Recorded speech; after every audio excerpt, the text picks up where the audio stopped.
On today's Babel, troubleshooting techniques, paying in time and trouble.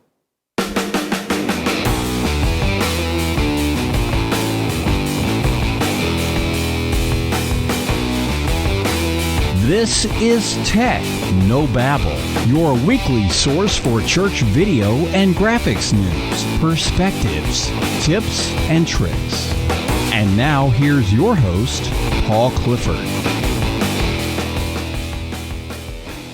Hi, and welcome again to another episode of the Techno Babel.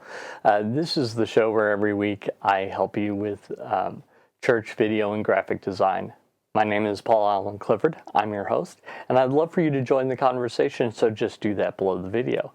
Also, if you'd really like to, if you'd like to just hear the audio of this, head over to trinitydigitalmedia.com/subscribe, and you can subscribe to either the audio or video podcast.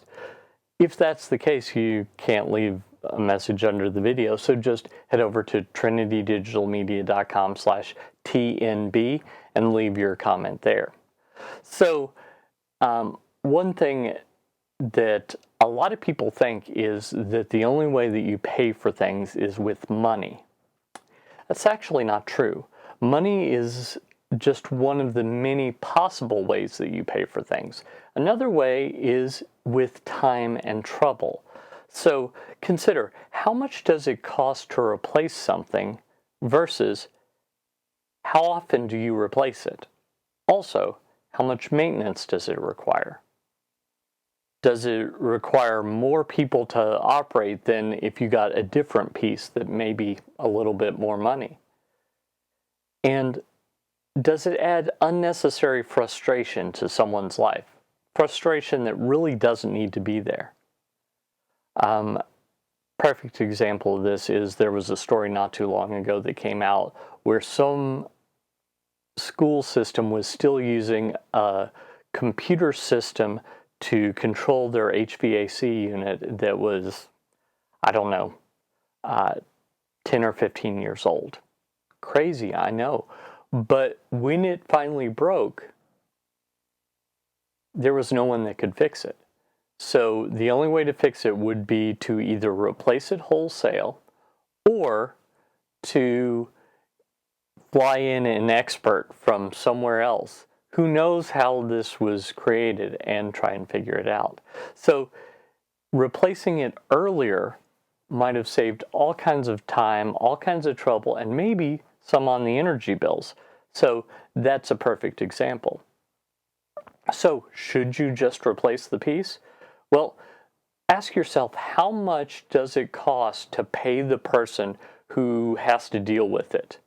If you're paying someone a lot of money to deal with a broken piece, and they keep fixing it, but over time you're actually paying for the equivalent of a new piece in their labor, well, maybe you need to just buy a new piece.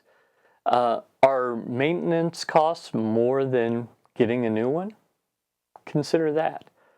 Also, does bringing a new piece, a replacement, bring additional benefits that really you're looking for? Like, you'd like the piece to be able to do something that it can't do, and the replacement of it would do that.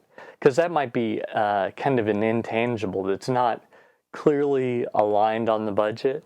Back to heating and cooling. If you've got an ancient thermostat and the first person that gets to your church in the morning, it's always way too cool or it's always way too hot, perhaps having a new thermostat allows this person to schedule it to, when people arrive, be the right temperature, as opposed to arriving 2 hours early to turn it on to make sure that it's the right temperature.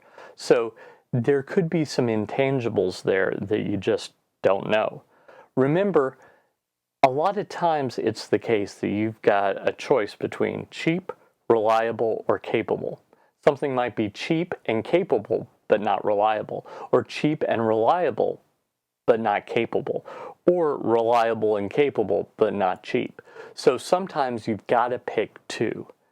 And in doing so, you'll sometimes have to pay a little extra money, and that's okay if you're actually saving time and saving frustration. If you like this content, you'd probably like my email newsletter, so head on over to trinitydigitalmedia.com/gifts, GIFTS, and pick up your church tech gift along with a copy of my newsletter. Also head over to my store, trinitydigitalmedia.com/store, pick up a church tech gift of your choosing.